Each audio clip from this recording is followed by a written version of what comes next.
Now I understand. Yeah. Wilkinson, my sister. Great idea. Let me get out of here and do some food drive. It'll work. Good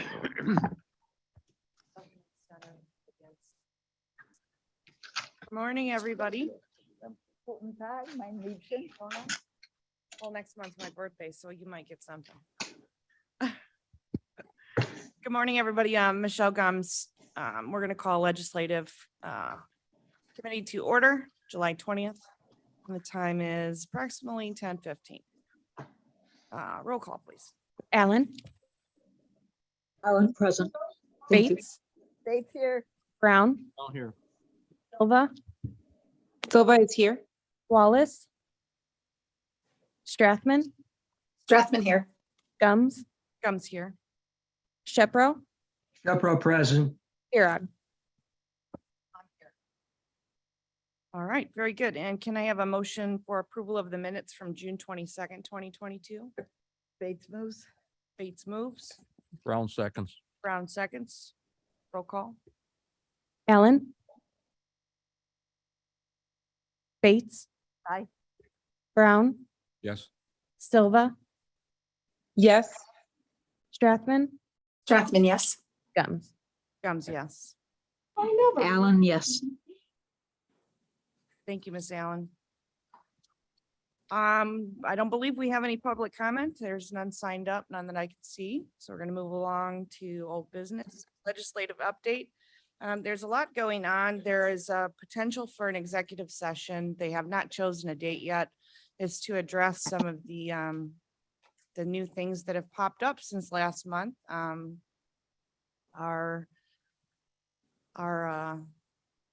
gun safety issues need to be addressed, as well as there is some reactive potential legislation to Roe being overturned. So the state of Illinois has to have conversation about those issues. So we don't have that date yet, but I do know it's been requested. Also, the governor has signed an emergency order as it relates to our red flag issues. In short, it gives the Illinois State Police a little more of a tool to catch some of these folks that slide through the cracks as it pertains to mental health. I think I have a little synopsis of what it reads. It's kind of lengthy, but he submitted that emergency rule to change Illinois Secretary of State's office implementing broader use of clear and present danger reports that can bar applicants from receiving a fire owner's identification card or the FOID card, or to revoke such a card. This change allows for the use and maintenance of historic, clear and present danger information, even if the subject was not actively seeking or holding a FOID card at the time a clear and present danger report was made, and allows for the use of the reports in possible future evaluations. So in short, what that means is just because you had an issue 10 years prior to applying for a FOID card, a major clear and present danger issue, sometimes those are overlooked when you go to apply 10 years later for your FOID card. So this grants a better opportunity for them to look at a fuller picture and give them a fuller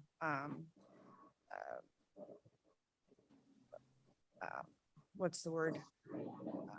A better history. Look at your history. So we can hopefully curb some of the mental health illnesses that get overlooked, which we don't ever want to happen again. So that was done not too very long ago. There are quite a few things that we're keeping an eye on. Bear with me.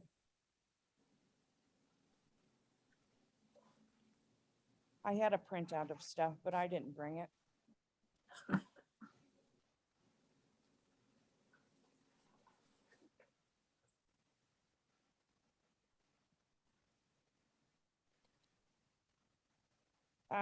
We've got some bills that are taking a look at some anti-crime legislation.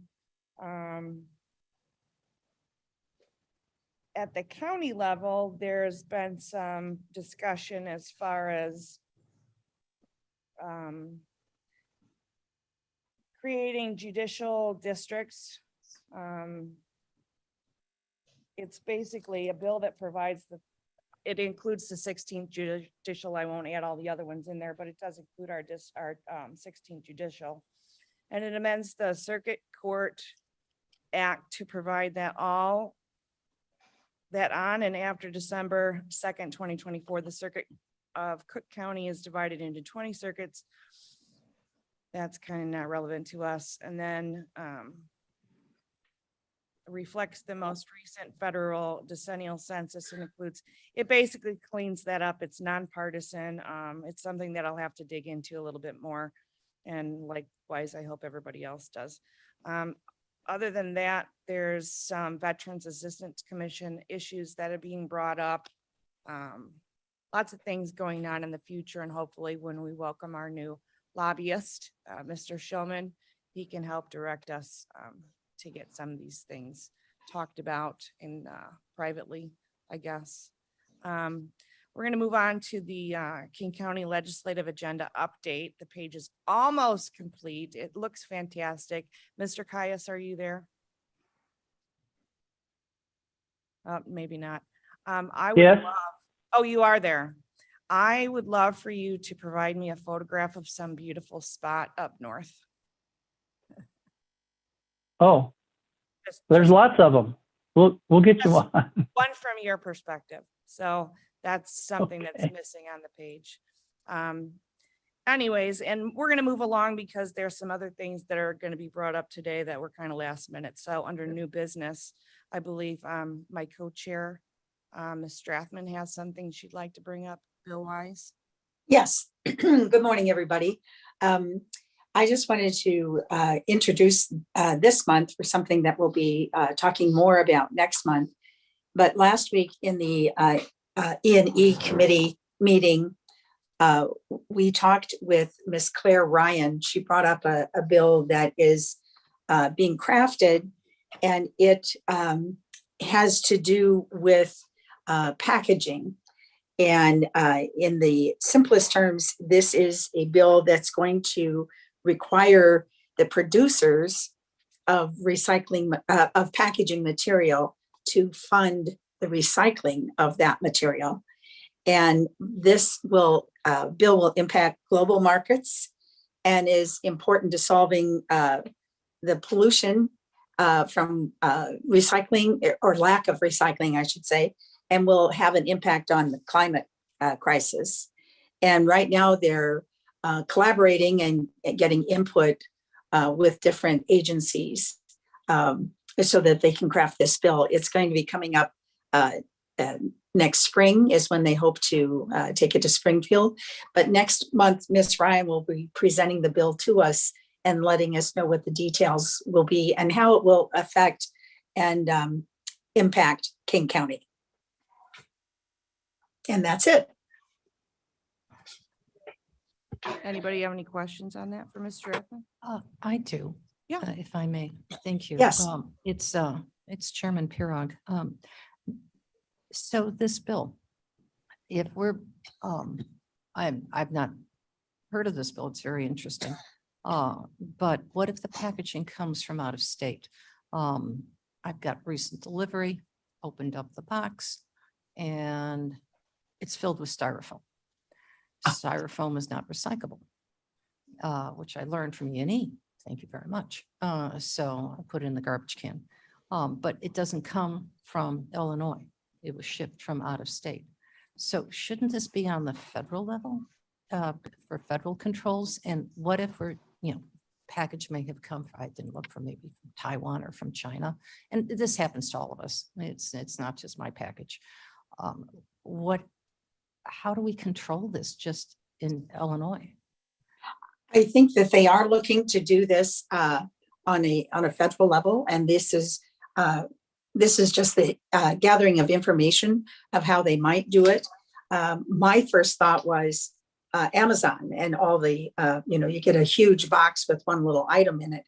And when I talked to Miss Ryan, what she said is they're talking about the manufacturer of the materials themselves. So there is some glitches right now that they're working on, and they're trying to figure out how they will do this. But hopefully it will eventually be on the federal level to make the manufacturers of the packaging material responsible.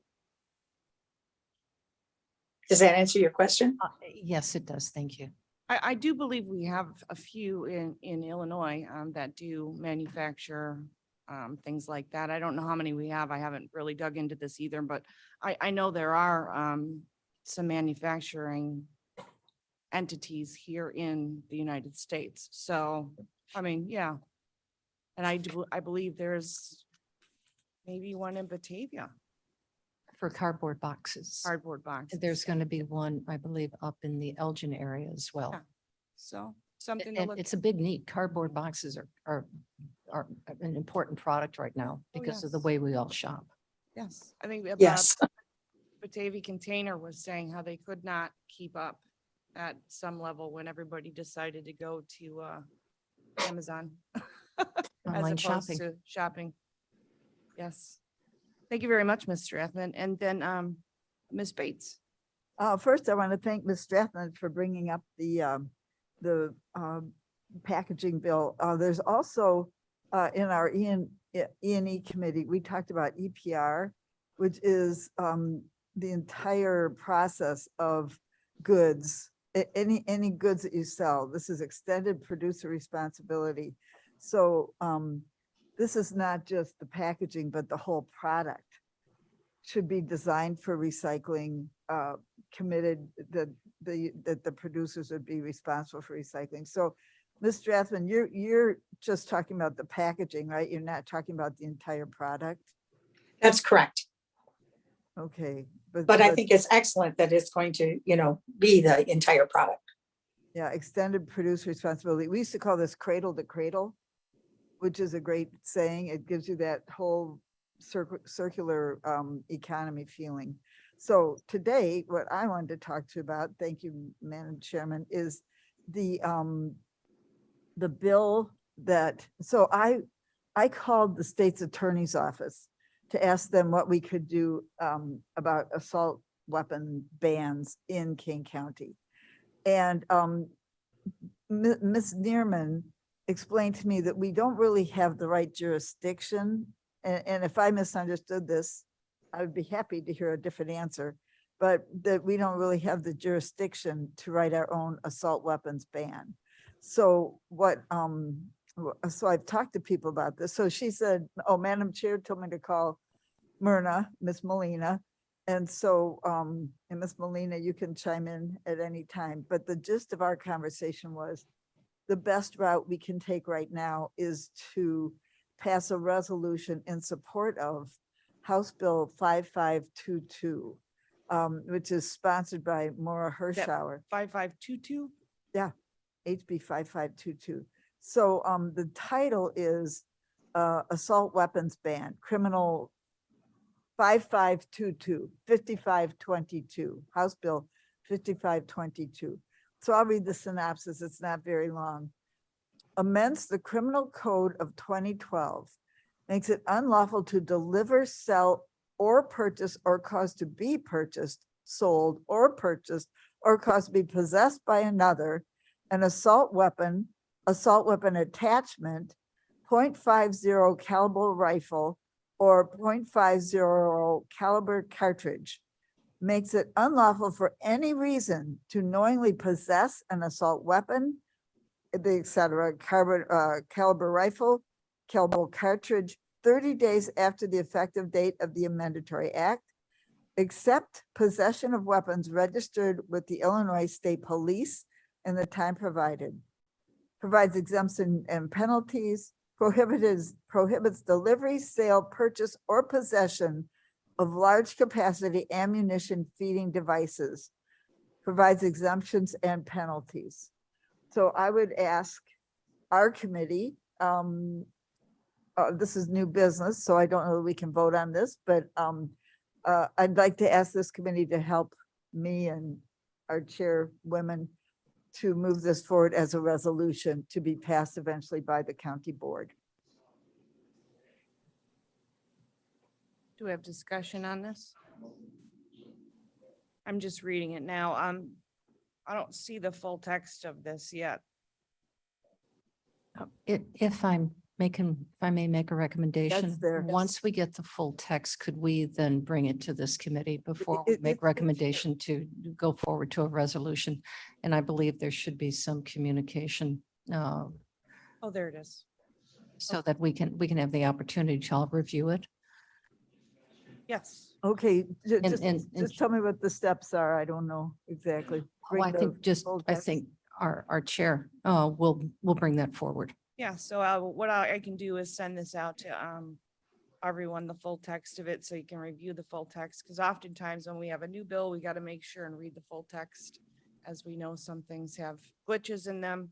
I don't know what the position of other board members are on this, so we'll have to have a good conversation.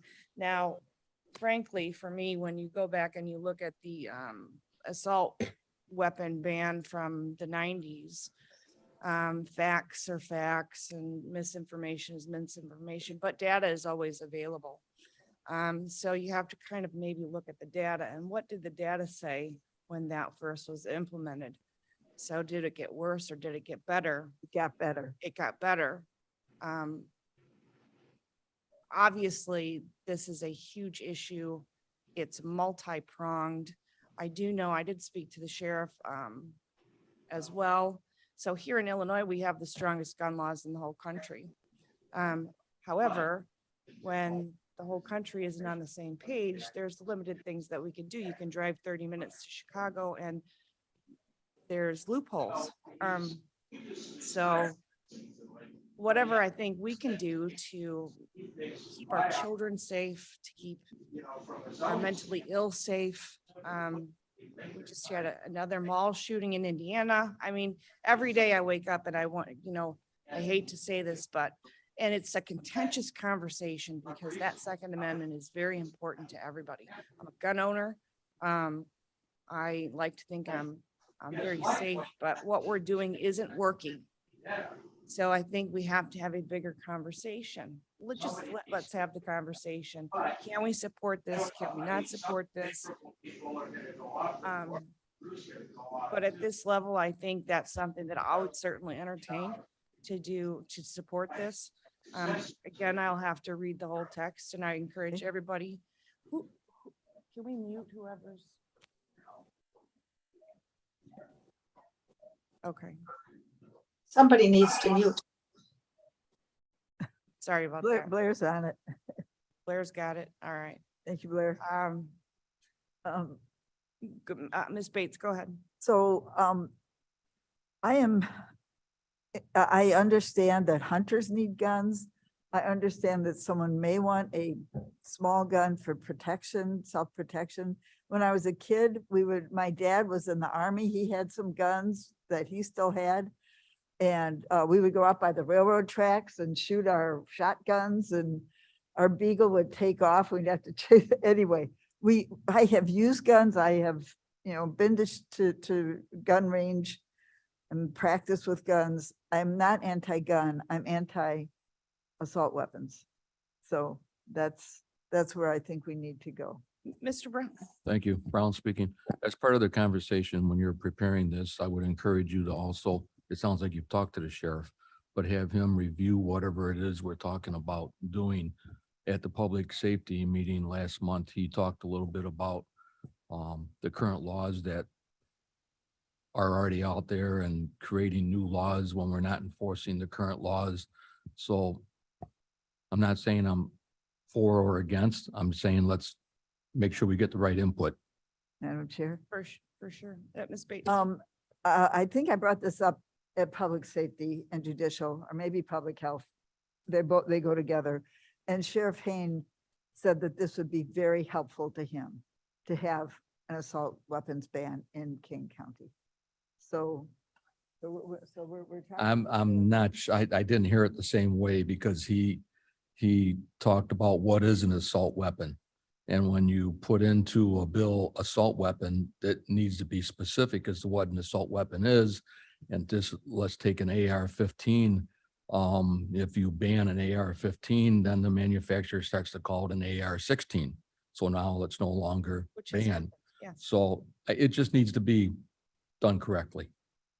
That's good. Yeah, done That's good. correctly and a thoughtful conversation. Because Yeah. a lot of times, again, what happens is we knee jerk and we get stuff that we're not satisfied with and doesn't solve the problem. But, you know, I appreciate everybody being able to have this conversation because it's such a, you know, political football. Nobody wants to have that conversation, but I think we're a board where we can sit down and have that conversation. Thoughtfully and we may disagree or agree or whatever, but I definitely think that whatever we're doing isn't working. You know, I have some personal views on it. I think we all do have personal views, but because it is a public safety issue. It's a public health issue. Mhm. We've got 54% of our mentally ill that are shooting themselves with a gun. So What? our suicides are 54% of gun deaths are from suicide. Okay. So, We have You to know- try to protect them too. we have to, yeah, so we have to have a thoughtful conversation and just to even say that out loud just gets us thinking, hey, it doesn't have to be a contentious conversation because it is a football, but we can have this conversation and we need to. Mhm. We absolutely need to. Ms. Bates. And if there's any way that someone discovers that we can do this on a county level, that would be great. But since talking to the state's attorney, the way I understood it was we don't have the jurisdiction to create our own ordinance on this. So I believe the best we can do right now is to support 5522. And as well, I know, Madam Chair, the sheriff, the state's attorney, the gun buyback program is something that's not been done in King County before, but we're going to be doing that. Now, what does that mean? What does it look like? Apologize for that. Well, some may think it's not going to do anything or very little. Very little is better than nothing. Yes. Here, So, here.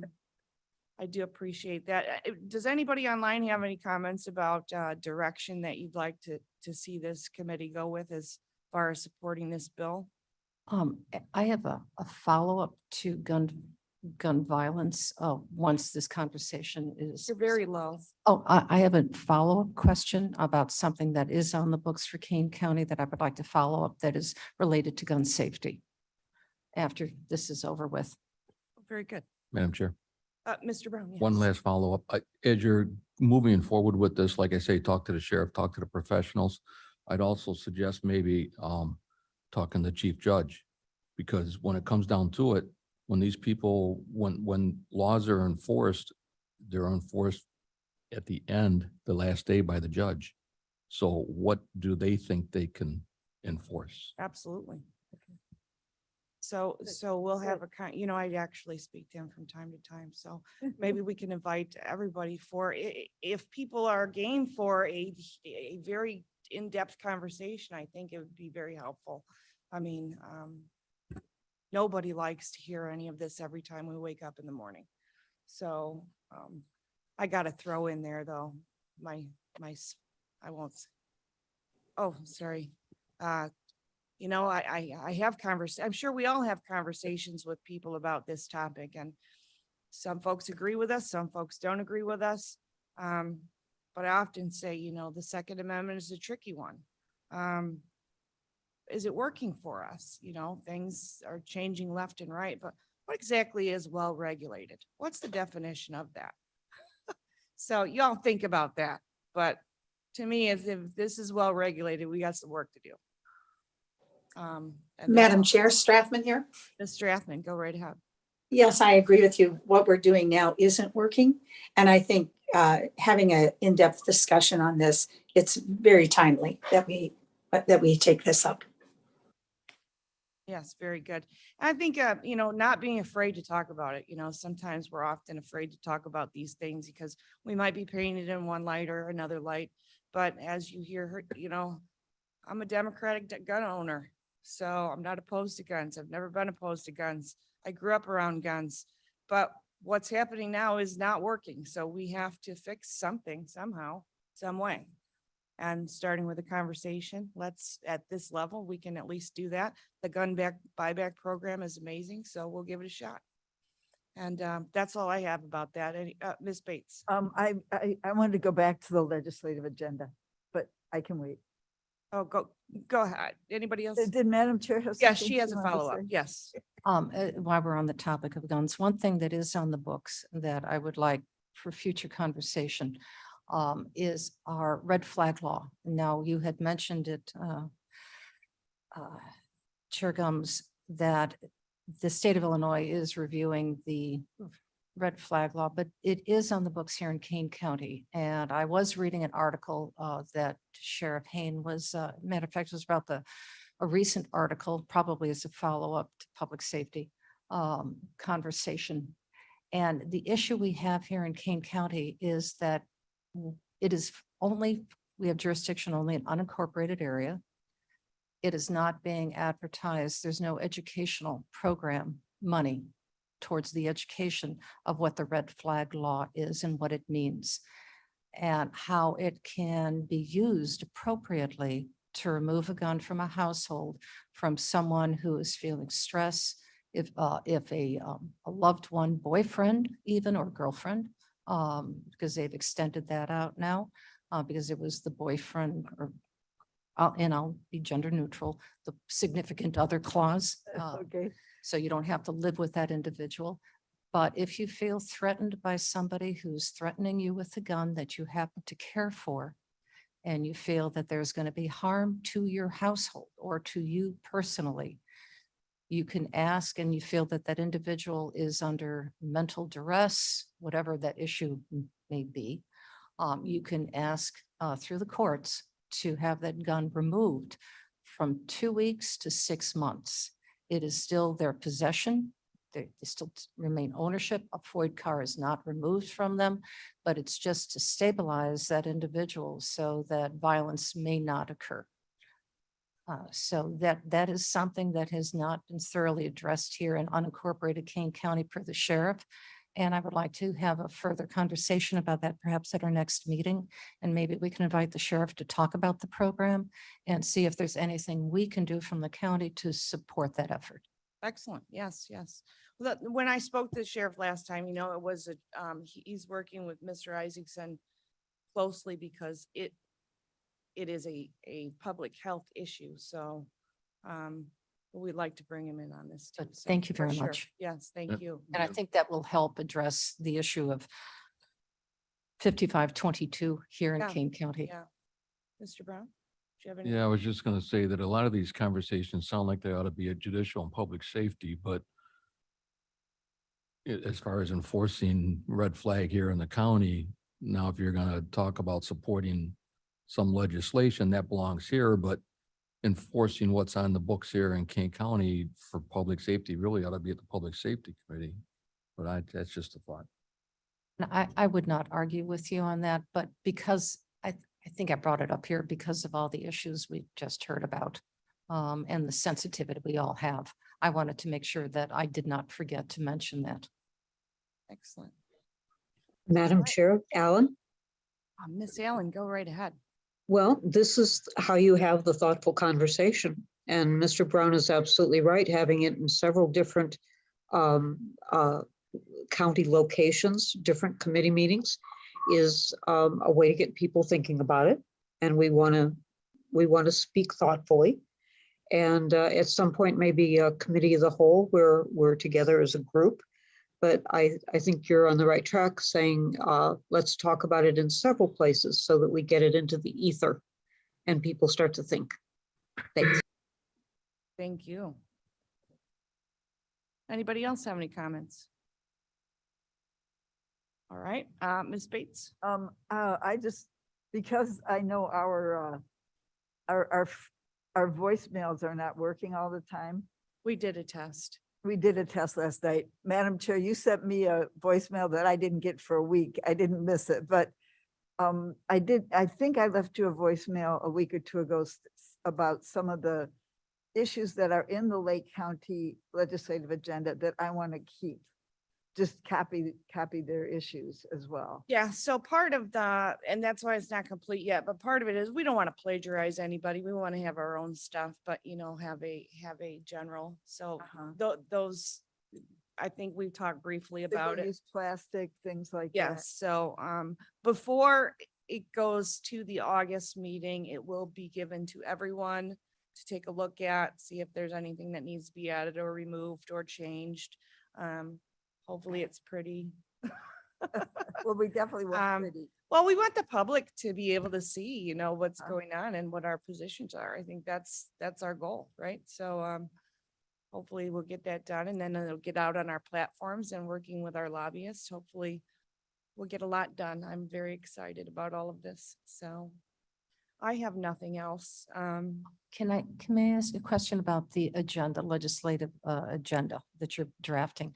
Will it go out? I know to the committee, absolutely. But can it go also out to the full board? Yes, And that way they can all have input on it since they represent their constituents. And they can reach out to constituents if they so choose, share, and then have it come back up to you, so it can be fine tuned. yes, that's absolutely the goal because we're going to send it to department directors too. Everybody who has a technical and legislative issue should be given this so we can get it right. Excellent, Yes. thank you. Ms. Strathman, do you have any comments? No, I look forward to what we have going forward for our legislative committee. And I also I think we're all ready for the in-depth discussion that we talked about for gun safety. That's all I have to add. Very good. So would you like, I don't mean to interrupt, but go back with the cow, that perhaps a committee of the whole meeting. Would you like to have such a meeting and I can see if we can schedule it? Specifically on gun safety. Well, I think it's I'm not- The support of, well, or, I think just a discussion at this point. I think that'd be wonderful. We could have some very good speakers. Okay, okay. Balanced approach on both ends, because that's only the way the board is going to make an astute decision on this. yes. From safety, from the law, I- attorneys, chief judge. Yeah, I was the moderator for the League of Women Voters, Aurora Area Gun Safety Forum. And Madam Chair Gums was my moderate, both sides people. Oh, I was the gun owning You Democrat. were the gun owning, she was the gun safety proponent. And the reason I think that was very helpful is because, growing up in the police department, I had to learn about gun safety. It wasn't an option. And when we take a look at the gun safety issue as a whole, we tend to focus on, urban areas and things like that, but rural areas, I mean, it's part of life. And so safety is the key, and teaching our children. I mean, I got taught at a very young age how to shoot a gun, how to be safe with a gun, where they were, all of those things. And I was very grateful to be included in that. But that's what I mean when we talk about this broader conversation. It has to be thoughtful because nobody's wrong, right? Whatever we're doing isn't working though. So Sheriff Hain was also part of my yes, panel. yes. So it That's was a very good good. panel. So the attorneys, the chief judge, the sheriff, at Cal. We can talk offline and find an appropriate panel for this conversation, or presenters All right, for this conversation that we'll be having at Cal. Very good. all right. All right, so I will get out, so everybody's aware, I will get out the HB 5022 to everyone, the full text. 5522, 5522, sorry about that. that's okay. I will get that full text sent out Okay. to everyone, and then the legislative agenda will go to everyone for their input. Full board you talked about? Yeah, everyone, yep. Okay. And then we will hopefully by then have this emergency session date. And so we'll see what's going on with that. And Thank you. we do have a few other bills that are coming up. People are sending me wonderful things here and there. So we're going to have a whole nother thing for that, but I think that's all I got for you. I was keeping it low and slow today. for Mr. Kenyon. Listening. Very good. So we don't have any need for executive session that I'm aware of. Motion to adjourn? We got a motion to adjourn from Ms. Bates and a second. Brown will second. Mr. Brown seconds. All in favor? Aye. Aye, aye, aye. I